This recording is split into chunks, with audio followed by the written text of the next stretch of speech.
Hi, this is Rahul Reddy. Along with me is my business partner, Reddy Neumann. We do bring in immigration updates live, and we take live questions from past 5 years every Tuesday at 5 p.m. to 6 p.m. Central Time. We do bring in immigration updates and take live questions. Emily, what do we have today to discuss?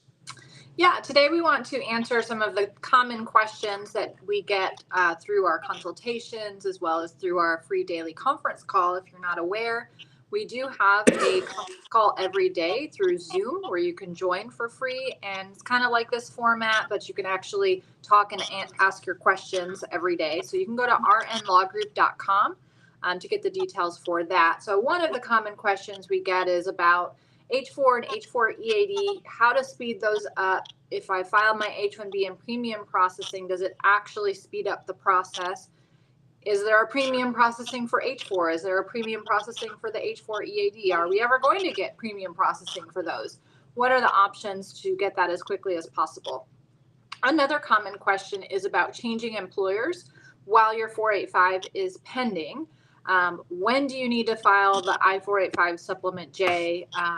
What goes in that form? Is it considered to be sponsorship? Does the new company have to worry about it? Do you need to file it before you can join the new company? So we'll go through kind of the common questions we get there. And then another question is dealing with layoff situation when you're on an H-1B. We've gone a number of times through different options that people have, but one common question that comes up is, what if I want to travel? Is this the right time to go outside the country? And is there a way for me to come back in a layoff situation?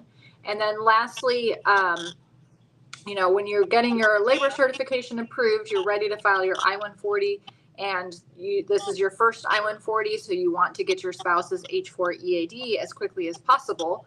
Can you actually file the I-140 and the H4 EAD together in premium processing? Is there a way to do that to get the H4 EAD quickly? So first up, on H4 EAD with the H1B in premium processing, what has been your experience with filing these three applications together? Do they normally all three get approved together, or are we still saying issues? Yes, Emily, they should file it together. If you file H1, H4, and EAD together, they will get the approval. In fact, there is a class action suit where the USCIS and a compromise did agree that they are going to approve H1 and H4 and EAD together if it's filed together. So if you do premium processing of the H1B, you have buy one, get two free. You don't have to pay premium processing. There is no premium processing for H4. There's no premium processing for H4 EAD, but you get buy one, get two free. You can file it together. You should file it together, and they will approve it together. Now, there are less than 1% of the time where they may not approve. Then you can contact our office, and we'll be able to get them approval, because the USCIS, there was a class action suit. Stephen Brown from our office was a lawyer who sued USCIS. And the agreement was that they will approve the H1 and H4 EAD together. And if we bring it to their attention, they do approve it together, just in case that 1% of the cases, though. Yes, it saves a lot of time if the H1 and H4 and EAD has been filed together. Otherwise, if you file it separately, though, there is a lot of issues with it, especially when you get you get the H1 up. You get the H1 approved, and after a while, the H4 will get approved. After a while, the H4 EAD gets approved. So definitely filing together has a lot of advantage and zero disadvantage. What if I don't need to file an H-1B right now? My H-1B is good for another year. How can I get the H4 EAD in premium processing if my H-1B is not expiring? Yes, if the company is cooperative, the company that you're working at, the company can file an amendment plus extension. Now, people may ask, why do we need to file an amendment? Well, they don't ask any question when you file an amendment. You just file an amendment plus extension instead of clicking extension, which requires that you can only file within 6 months before your I-797 expires. Here, if it's an amendment plus extension, they don't care if it's 1 year or 2 years. You can file amendment plus extension, and plus you can file the H4 plus EAD together. And if you file in premium processing, all three will be approved in 3 weeks. And couple of years ago when USCIS was having all of its budget problems, they begged Congress for money, and Congress came up with their stopgap measures that expanded premium processing. So we got premium processing for EB1C I-140s, we have it for EB1A I-140s, then they added it I-539s for F1s. Everyone thought, all right, great. Next is going to be I-539s for H4s and EADs for H4s. Are there any plans to expand premium processing to these last categories? For 90%, 95% of the time, Emily, we don't need the premium processing for at least for the H4 visa though. The only time we feel is that if the I-140 has been recently approved and the company is not willing to file the H1B extension, that's when we see that the H4 and EAD gets delayed. Otherwise, practically, I don't see a reason for premium processing. Yes, they may come with the premium processing, but my question was that at that time, will they get away from this buy one, get two free? Will they ask us to file premium processing for all three? I would rather, under the current circumstances, not have a premium processing for H4 plus EAD, rather than having it where we pay all three money. That's a lot of money for each individual to pay. Yeah, there is proposal, but I don't know if they will come up because there's no need right now. Because if you file for H1 and H4 and EAD together, you're going to get the approval together.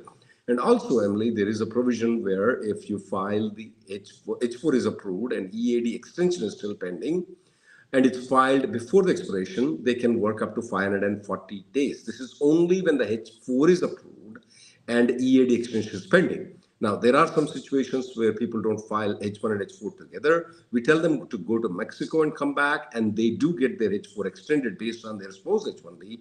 And since they have the EAD extension pending, they have the 540-day rule. So practically for less than 5% of the people, I would say that there is requirement for the premium processing. It's going to harm the 95% of the people. Yep, I would agree with that.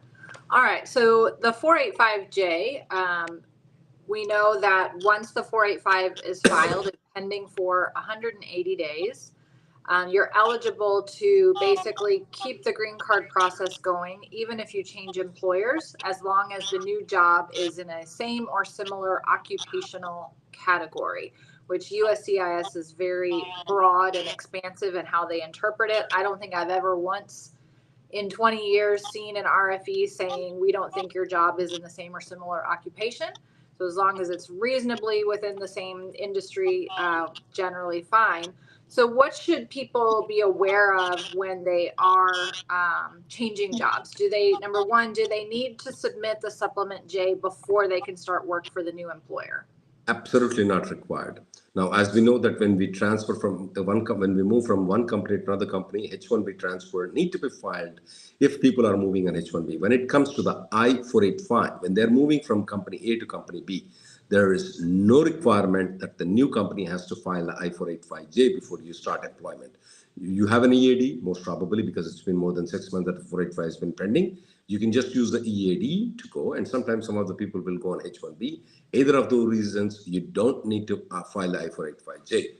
Now, when is it needed is when there is an RFE asking about the employment history and then asking you to file the I-485J, then you need the I-485J.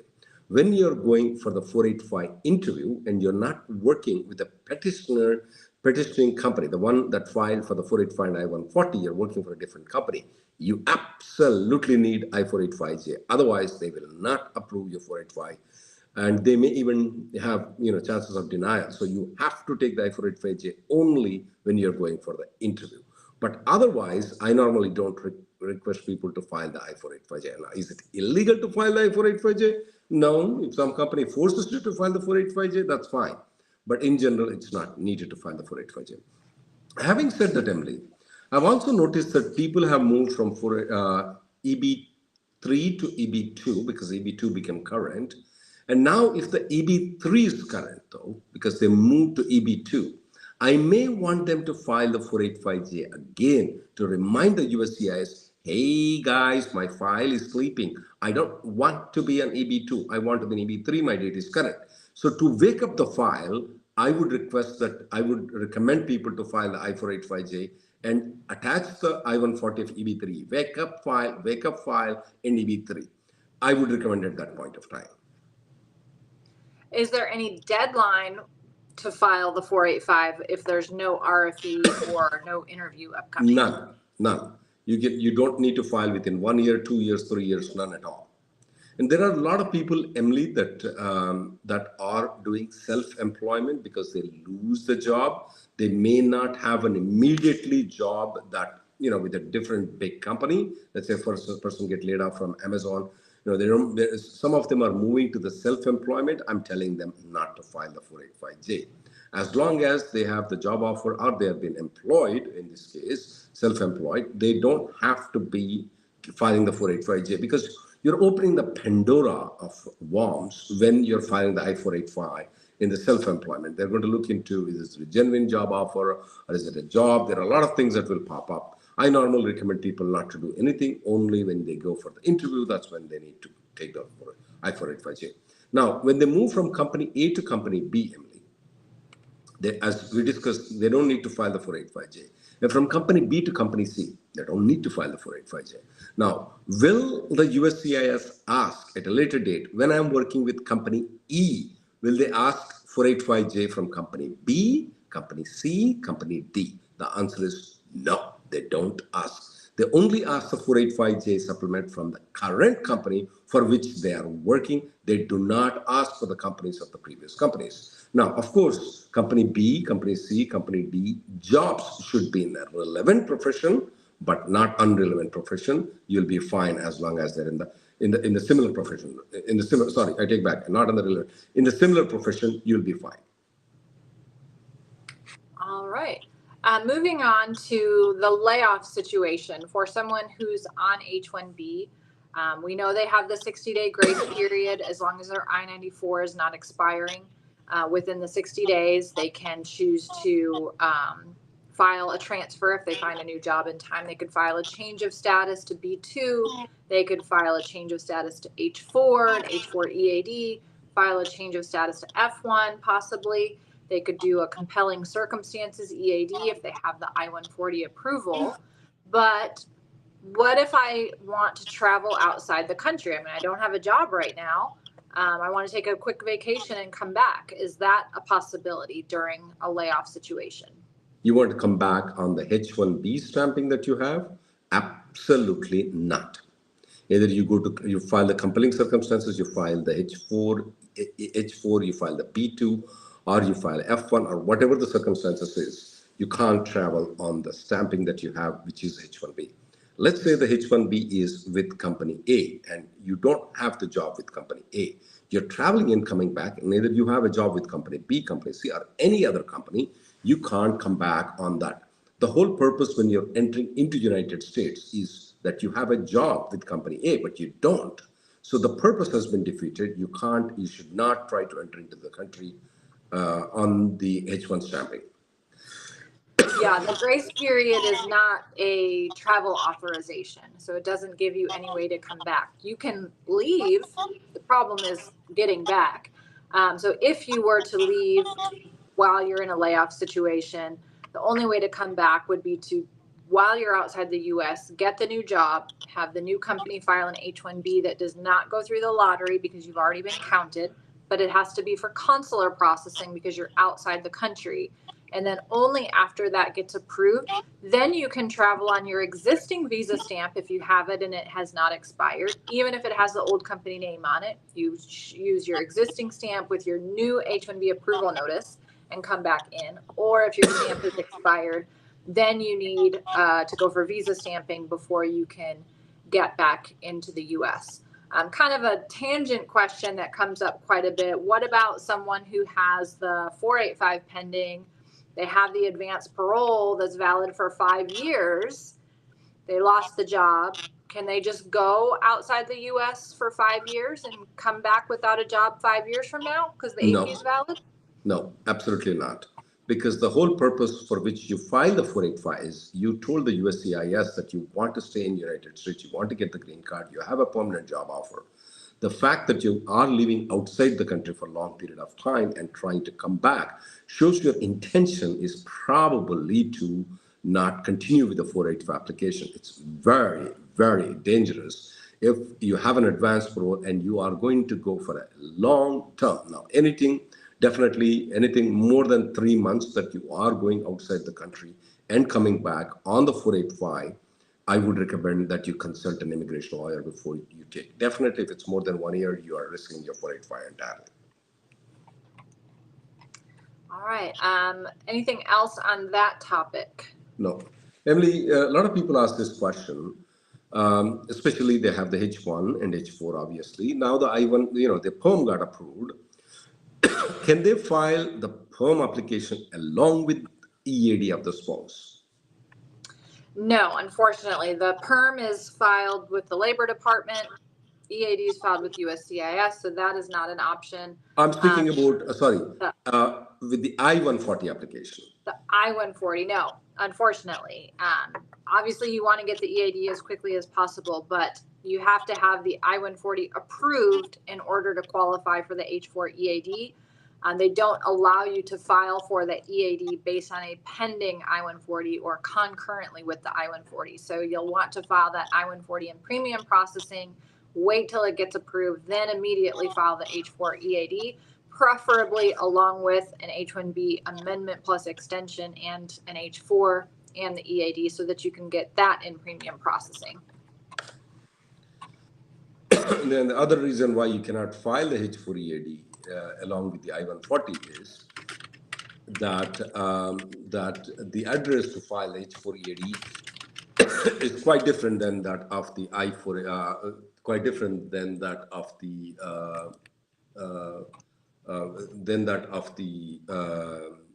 H4 EAD and I-140 address are completely different. Let's go to the questions, Emily. All right. Question from X, that's Raghu from Twitter, is asking this question. Does stating Iduki and versus Marico's settlement in the petition help in approving applications together? What it's speaking about is H1, H4, and H4 EAD. Yeah, I mean, it does. I mean, they are normally 99% of the time, they do get all of those things approved. Most of the officers are aware of it. There are some rare, very rare cases. Unfortunately, they all contact me when they don't get the H1 and H4 and EAD. I get their H4 approved, H4 and H4 EAD approved faster. But yeah, because of that case, definitely the H1 and H4 and EAD will get approved together. RA says, my company submitted my H-1B change of status on June 30th. It's at the California Service Center. When should we be hearing from them? Your company definitely should have gotten a receipt notice by now, since it's been well over a month. So they should have a case number that they can use to follow the case status online. Processing times can be anywhere from 2 months to 8 months. There's no rhyme or reason to it. If you are relying on the cap gap for your employment authorization, if your OPT has already expired, you need to make sure that you get the change of status approved by October 1st because your employment authorization for the cap gap ends on September 30th. So you may need to talk to your company about upgrading that to premium processing so you can get it approved by the end of the month. Sabrish is asking this question. A few of my friends got their H4 EAD approval after 8 months. Is this a normal processing time? I would say, unfortunately, the answer may be yes. Yeah, if you file it separately, though, without the H1B, it may take up to 8 months. What we normally notice is between 4 months and 8 months is what we're noticing it. That's the reason we are emphasizing very much to file the H4 plus EAD together.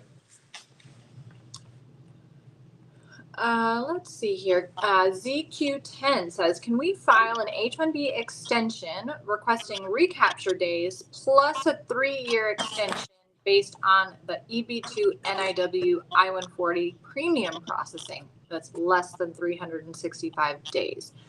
No, you can request recapture, and then if the recapture will cause your I-140 to then have been pending for 365 days, you can add only 1 year to that. You need the I-140 approval to get 3 years. So if the I-140 is pending for 365 days, you only get 1 year. And with that, you can combine the recapture plus the 1 year, but not a 3 year. Balakrishna has this question. He recently got his I-140 approved. He's applying for his spouse H4 EAD. Can she travel to India while the EAD application is still pending? What he meant to say is that, will it cause any trouble for the EAD if she travels outside the country on H4? Absolutely will not have any problem. The EAD will be adjudicated, will not have any problem whatsoever at all. Mohan says, is it possible to travel outside the U.S. and return while the I-140 is pending with USCIS? I'm concerned because the I-94 number will change upon entry. No issues at all with the I-94 number changing, even though the I-140 form asks for your I-140 or your I-94 number. It's fine if it changes after you filed that I-140 while it's still pending. I'm assuming that you're traveling on either an H-1B or an L-1 visa, one of the visas that allows for dual intent, so that having a pending I-140 has no impact on your ability to re-enter. But definitely the travel has no impact on the pending I-140. Diana has this question. I-140 has been approved a year before, but before the priority date became current, the company was sold. They didn't file the 485 yet under EB3 category. If the company has been sold, most probably the new company may meet the requirement what we call as successor of interest. If that is the case though, which most of the time it is, the new company can file an I-140 without filing a PERM application. They can directly file the I-140 application and then file the adjustment of status if the priority date is correct. Naveen from YouTube says, I've seen an article related to the EB2 for the fiscal year 2024 being closed. Can you provide some details about that? Good question. Yes, so every year, starting on October 1st to September 30th of the following year, that's our fiscal year for the green cards. So there's a set number of green cards, and the government tries to use them all up by the end of the fiscal year. So this year, because they've been processing them like they should, they actually used up all of the green cards early, a little bit early, 20 days before the end of the fiscal year. That just means from now till September 30th, for people who have a pending 485 or are at the immigrant visa stage outside the U.S., they won't be able to approve any of those cases unless a visa number had already been assigned, which is pretty rare. So that means there won't be any 485 approvals in the EB2 category from now until September 30th. And then October 1st, next year's green cards come out and they'll be able to start approving those again. Same thing is for EB1, EB2, EB3, all employment-based categories except for the EB5 set-asides. They've used up all of the green cards before September 30th. It's technically a good thing because that shows that they are not wasting any, but it does mean that you can't get an approval going forward until October 1st. You can, if your priority date is current under the visa bulletin, you can still file the 485 through the rest of September. They've not made it unavailable like they have done in the past.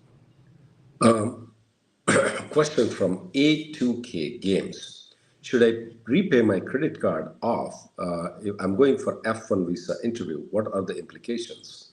I'm not that much worried about you repaying the credit card. I'm more worried if you're going for stamping.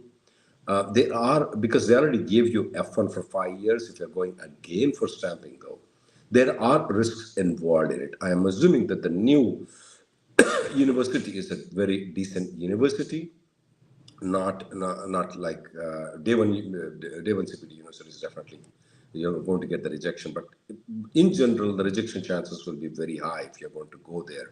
But are they going to reject because you didn't pay the credit card? Very unlikely. Very unlikely. AJ is saying my H-1B was selected and approved this year, but then I got laid off. I have a new employer who's going to do a transfer. Do we need to file before September 30th or on October 1st? My previous employer will withdraw on October 1st. In those cases, I try to have the petition delivered directly on October 1st and have not had any issues with that. That way, because I'm assuming you're working for the new employer, so as soon as it's delivered, you can, under a transfer situation, continue working for the new employer and you meet the October 1st timeline when the company is going to withdraw. I'm going to try logging out and back on because I'm hearing my microphone is being a little funny and having a lot of noise, so bear with me. Rachit has this question. Can I and my spouse continue to work and valid H1B and H4 EAD after returning on advance parole? Rachit's answer is clearly yes. You can work on H1B and H4 EAD after returning back from on an advance parole. That's the reason why we tell normally people you don't have to go for stamping. Your H1B and H4 doesn't become dead. It will still be active. So you're fine. You're fine. It should not cause any problem for you in getting the in working on the H4 plus EAD.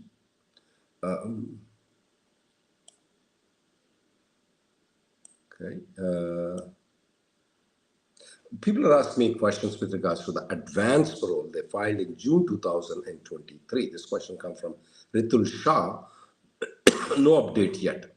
He has raised. I have already raised a service request, but no response. The only thing that I can suggest you, Ritul Shah, is to file a lawsuit, though. Now that may cost a lot of money, whether it's up to you if you want to spend that much amount of money. But the only thing that we see that works most of the time is filing a lawsuit against the USCIS. They're supposed to approve in 3 months. They're taking a long time. My priority date is current. How long it's going to take for me to get the adjustment of status approved? If it's EB2 right now, Emily did point it out that there are no visa members available right now. So this year, they're not going to approve it, starting from October 1st. If it's been more than 2 years that you filed a 485, we normally recommend people to file a lawsuit. That's the thing that works. You can try to raise a service request, contact the congressman, ombudsman, and see if it works out. If it's not, filing a lawsuit, because these dates keep moving back and forth, you may be better off just to get the things resolved by going to the lawsuit. Shining Shreya says, I'm on H1 with employer A, and I plan to go outside the U.S. for a year, come back on H1 for the same employer, and then file EB1C. Does the company need to inform USCIS to withdraw the H1B? Can I reuse that existing H1? So it's up to the company. If the H-1B is valid for 3 years and you're going to be coming back in the same position that you are sponsored for on the H-1B, you could come back on the same H-1B. There's no requirement for them to withdraw, and you don't have to file a new H-1B after being outside for 1 year. There's some potential wage liability risk for the company, so the company's attorneys may recommend that they withdraw. To be on the safe side there, but from a immigration standpoint for you, no, they don't need to withdraw that. Is it possible to switch from H1B to H4 EAD without a break in employment? Absolutely, it's possible. Let's say you're an H1B and you want to use the H4 plus EAD. If you file H4 plus EAD, though, it should be approved at the same time. So a lot of people will ask me a question, after file the H4 plus EAD, can I continue working on the H1B? The answer is yes. And once you get the H4 plus EAD approval, of course, you can work on the EAD. So a lot of people, we do file together, but the problem comes in when people file H4 separately and EAD separately. Then H4 gets approved and the EAD gets approved. Then there will be a break. If you file both of those things together, that's perfectly all right. Emily, the visa slot situation, it's a nightmare. A complaint is coming from Priyank Mawani, but I've seen that. Is there any solution for it? We were talking about that this morning in our attorney meeting. We've, done a lot of letter writing campaigns here to try to urge the different agencies to act in a better way. So I was trying to come up with a way to do a letter writing campaign for that. But the difficulty is it is consulate specific.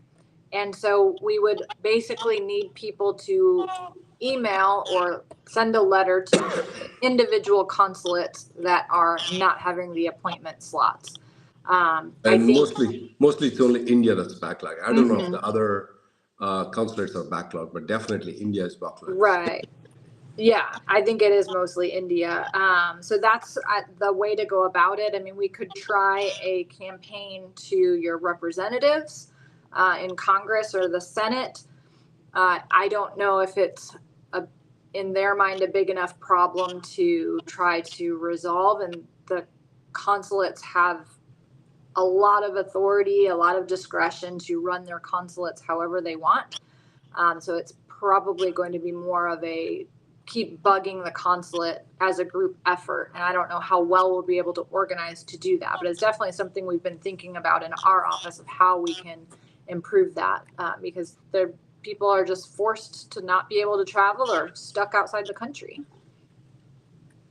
HGVL has this question that the PERM processing is getting delayed. It's almost 12 to 14 months. Any insights? Yeah, the new flag system has come in. It became effective in July.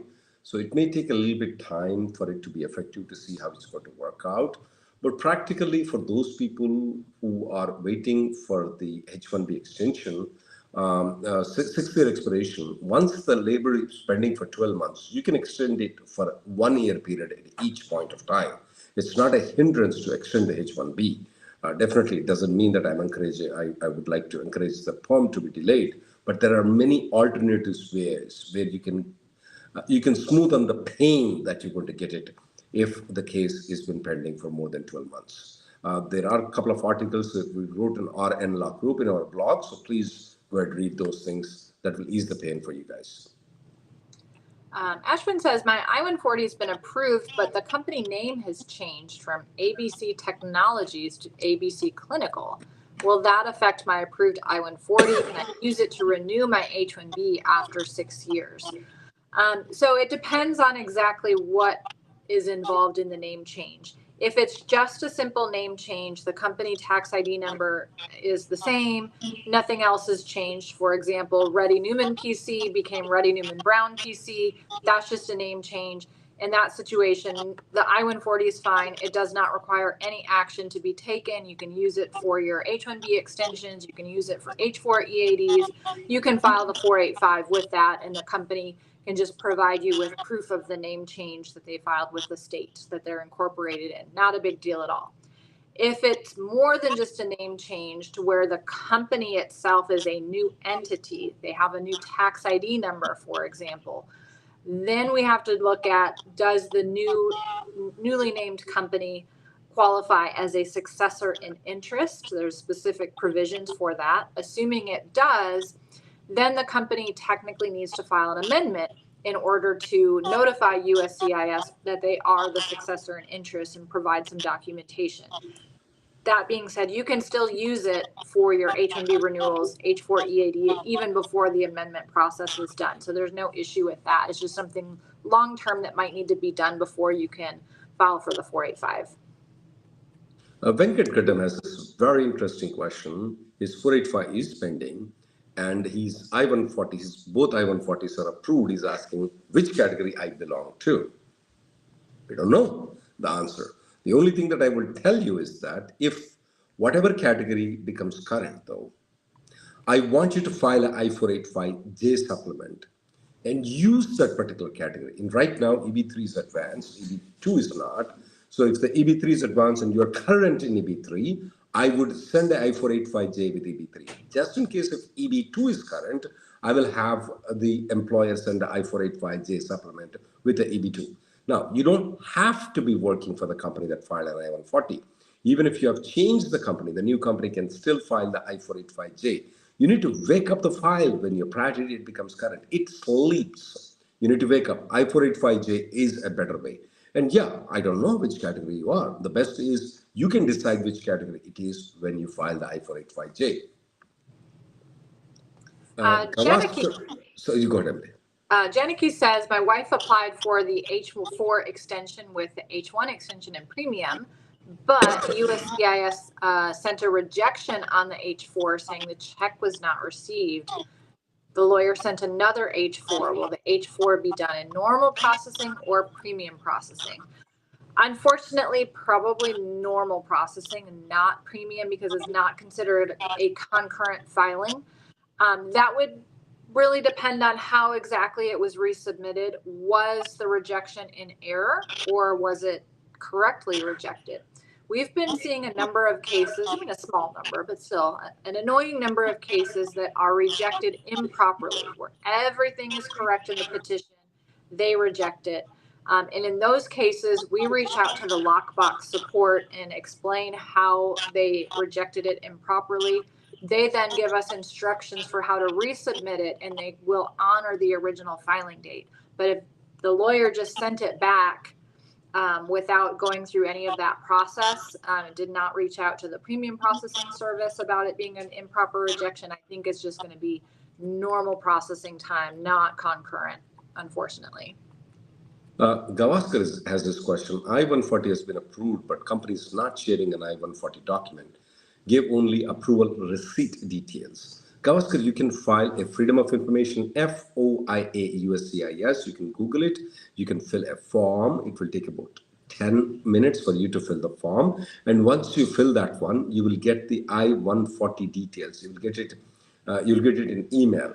Now, this is called Freedom of Information. You'll get it. So that will be good enough for you to get all the details of the I-140. SY has this question. My previous employer revoked my I-140. Will that cause any problem? I really don't know when it was revoked. If it's been revoked after 6 months, it's been approved, you pretty much are fine. It doesn't matter for you because you can use this for H4 EAD. You can use that for H1B extension beyond 6 years.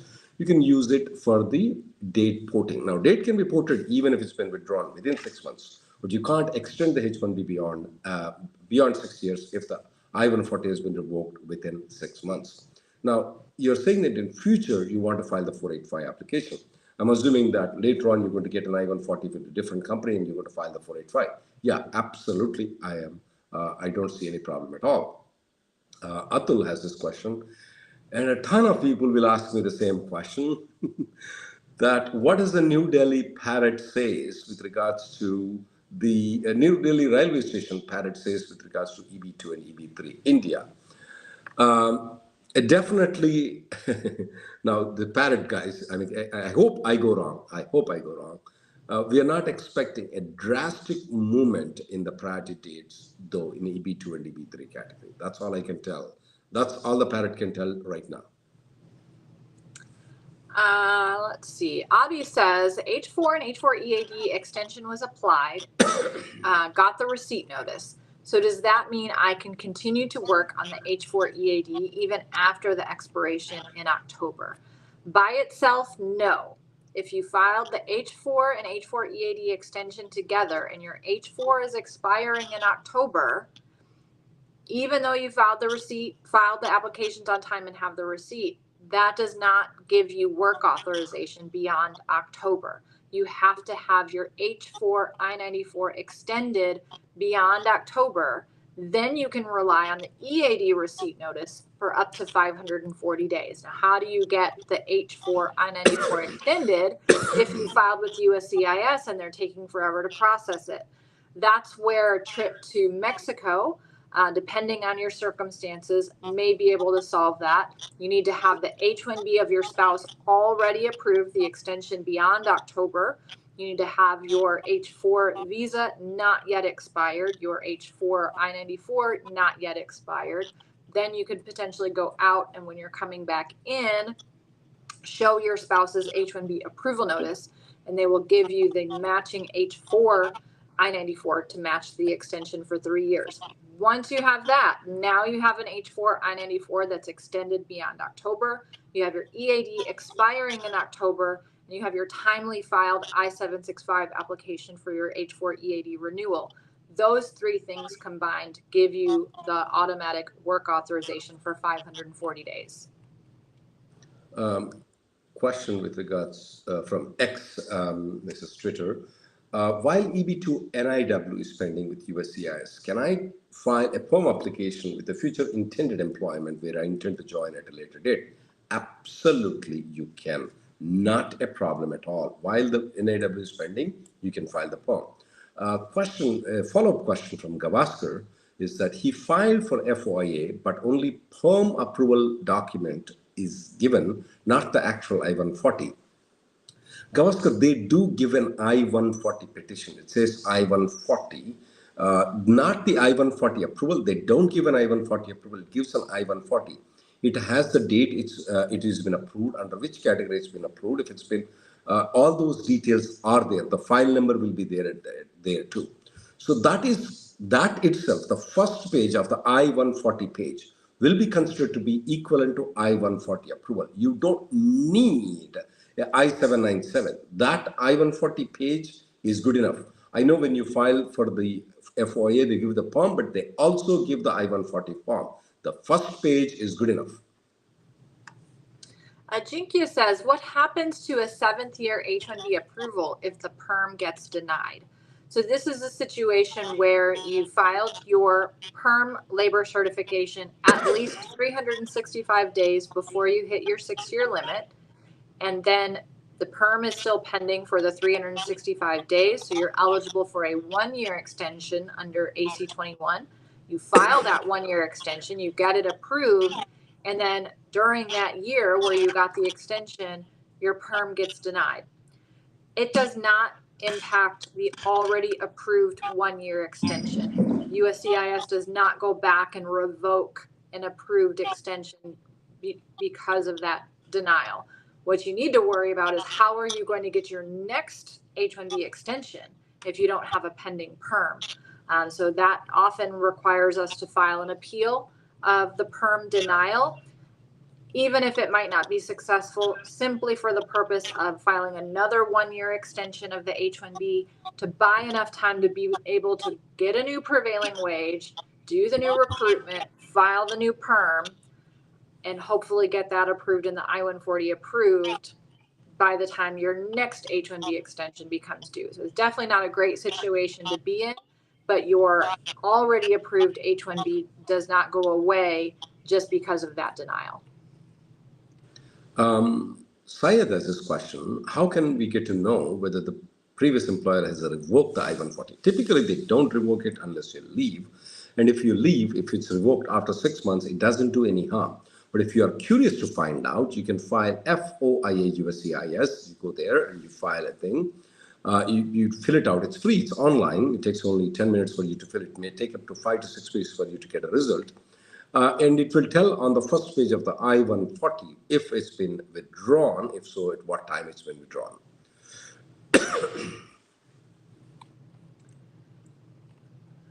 Viswa says, my visa stamping has expired, but I have the renewed I-797 document. Can I travel to Canada or Mexico for a week and come back? Yes, assuming your I-797 that's renewed has the new I-94 on it that has extended your status, you qualify for automatic visa revalidation. That allows you to travel to Canada or Mexico only for less than 30 days. If you don't apply for a visa stamp while you're there, you can come back, show your expired visa stamp and your extended I-797 approval notice with the I-94 and get back into the country without needing the new visa stamp. Gomati has this question: primary candidate, the H-1B person, and if the person leaves and stays in India for 1 year, can the H-4 person stay in the United States and work? The answer is no. If it's just a temporary visit, let's say the spouse is going there for a month period to India and is coming back, it's absolutely not a problem for you to continue working. But if it is an extended period, that is 1 year, You're not allowed to stay in United States on H4. You're not allowed to work on H4 EAD. Ankit says the non-OES prevailing wage category is taking 10 to 12 months. Is there a way to expedite this process as it's affecting the PERM filing and we won't be able to get the extension for the 7th year since the visa expires in February 2026? There is no way to expedite it. DOL does not do expedite for any reason. It's not like USCIS where they have their set expedite criteria.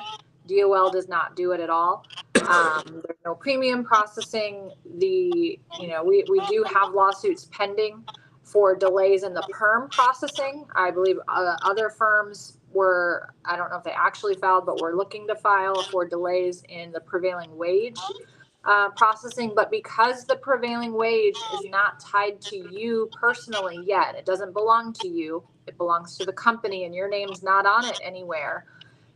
Litigation would require the company to file that lawsuit, and a lot of companies are not willing to do that for whatever reason. So that's definitely not great. So you need to look at alternative options. Look for, is there another company that has a prevailing wage already and is ready to file for a PERM? Even if I'm not working for there yet, that's an option. Or maybe you qualify for EB2 NIW to be able to get your I-140 on your own while this process is going on. Or is there any other way they can file with an OES, a regular prevailing wage, which is a little bit faster? Can you take some strategic vacations outside the US so that you have enough time to recapture later to be able to meet that 6-year limit by the time the labor certification is filed? Definitely start worrying about that now while you have the time to. Question with regards to age out. My priority date is 2013. I moved out of the company right now with a different company is filing the PERM, but my kid is about to age out. What are the options? You may want to look into considerations of filing an I-140, definitely not in premium processing. And sometimes maybe Emily has tried some trick, it didn't work, that she filed it without PERM, all pages of PERM. And then normally we'll issue an RFE. Whenever we don't want it, we get the approval fast. The reason is that, and then she got the I-140 approval within short time, even though she filed in normal processing. So the reason why we're trying to tell is delay the I-140, don't file the I-140 in premium processing, file in regular processing and make it pending for a long period of time. That may save some time for you. The other issue is that I don't know if you can, if the priority date becomes current, can you go back? I don't know if your I-140 is approved. If your I-140, PERM is approved. If not, can you go back to the old employer? That's one of the things that you may consider. But yeah, it's a very sensitive situation that the kid is becoming 21. If by the time you file the 485, the child becomes 21 in the CSPA age, that means 21 minus the time period I-140 is pending, the kid will be out and the kid has to swim on their own. Vamsi says, what happens if my priority date becomes current, but I never apply for the 485 and continue to seek the 3-year H-1B extensions? How long can I keep doing that? The 2017 regulation pretty much cut that off once your 485, once the priority date has been current for 1 year. So you can keep getting 3-year extensions up until your priority date is current. And then once that date has been current for 1 year and you have not filed the 485, it is up to their discretion whether to give you another extension. But that extension is only 1 year because when your date is current, you only get 1 year, not 3 years, even though your I-140 is approved. So then the next year, if you file again and you still haven't filed the 485, they're probably not going to give you that extension unless you have a really good reason why you've not filed that 485. Lax has this question, would there be an impact on my green card if I were to travel to a country other than India while I'm an advanced parole? Lax, I am assuming that you are from India. Absolutely not. You will have no problem, none whatsoever at all, if you travel to any other country other than your home country and you have an advanced parole which is valid. absolutely will not cause any problem for you to get the green card. Sarisha says, what is the current processing time to get my AP approval? It was filed in June 2024. Fingerprinting was done in July 2024.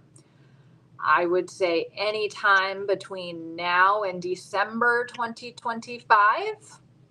They really are taking that long. We're seeing them still taking a year to process. Some are faster. The ones that were filed later are getting approved much faster than the ones filed a year ago.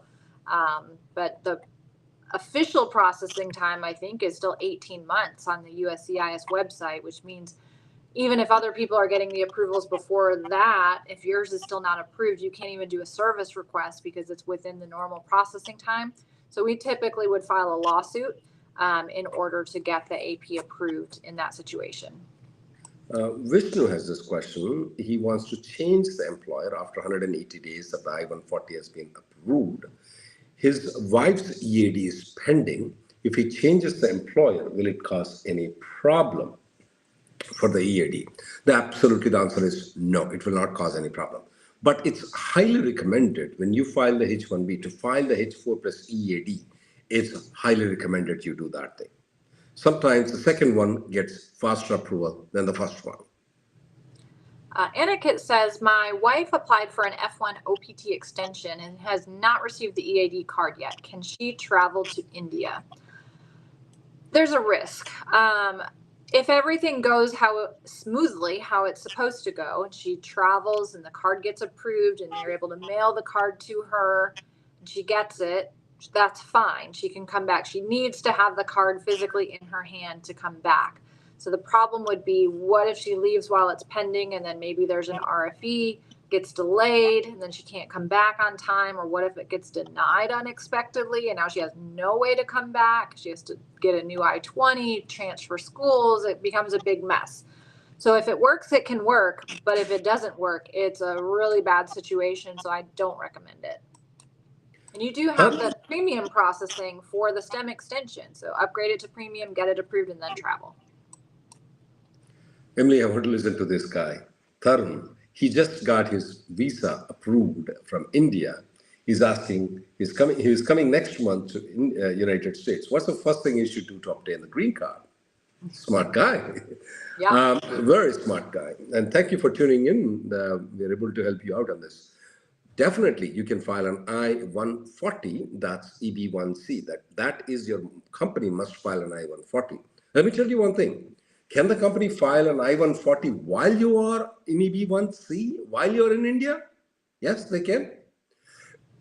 While you're in India also, they can file an EB1C green card. You don't have to be in United States to file an EB1C green card. That option is there. If your company is cooperative, do that.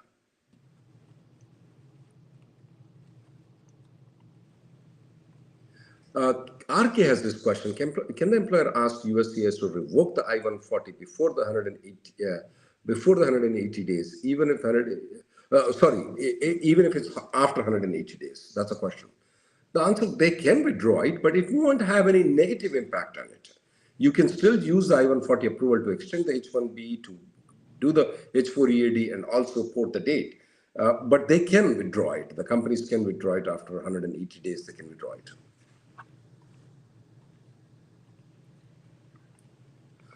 Vishnu says, I want to change employers post 180 days of my I-140 approval. My wife's H4 EAD is pending.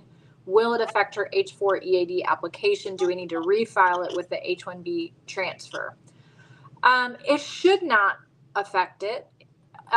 We see sometimes that if the old company withdraws the approved H1B, that was submitted with the H4 EAD application, you might get an RFE on the H4 EAD asking for proof that you have valid H1B status, and then you would provide either the transfer receipt notice or the approval notice for the transfer.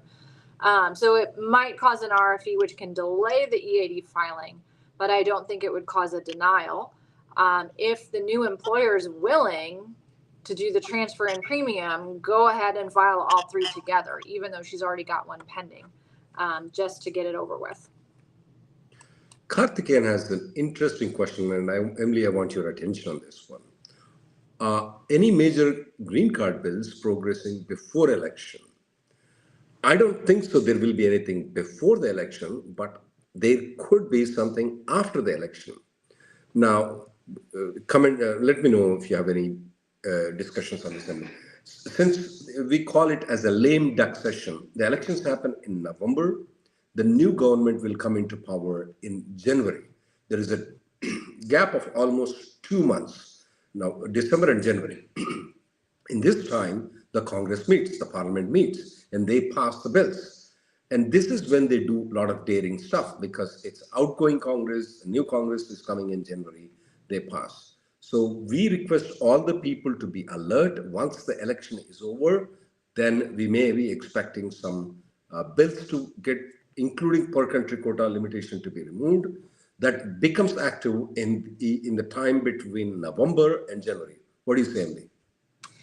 Yeah, I mean, we see with the Fairness for High Skilled Immigrants Act and then the newest version, the EAGLE Act, we always see a lot of activity happening after the election. It gets very crazy trying to promote that. We go through this unanimous consent ordeal. There's always a senator that tries to block it, and then it'll pass one side of the House but not the other, or they can't get it together in time. So it's definitely got to be fast and furious. That's going to be our best chance. We've been waiting 2 years for this opportunity. So hopefully we can get something across the finish line this year. Rajat has this question. His 485 has been pending for the last 2 years. He's changing employers. Will it affect the EAD and advance parole approval? Absolutely not. There's no connection between you changing the employer to that of the EAD and AP approval. They're completely independent, will not cause any problem whatsoever at all. Avnish says, with the E3 visa for an Australian citizen, the I-94 is extended for 2 years every time an entry is made back into the U.S., even though the visa validity might be shorter. Is CBP correct in granting a 2-year I-94 every time we come into the U.S. after traveling abroad? Well, there's one other date that you need to look at, and that's the LCA, because E3 visas also require a valid LCA. The LCA is only granted for 2 years by the Department of Labor. So even if CBP gives you an I-94 that extends you for 2 years, if your LCA is also not extended for those 2 years, you're technically going to be violating your E3 status once the LCA expires. So it's really, in that case, you need to go by the I-94 date, but shorten it by the LCA date and make sure that you do the renewal in time to make sure that you're never working without a valid LCA. Balakrishna has this question. His divorce case is pending in India. Is it okay to go for the B2 tourist visa interview? Absolutely not a problem. While the divorce case is pending, you can travel, you can apply, you can go for the B2 visa stamping. Absolutely not a problem.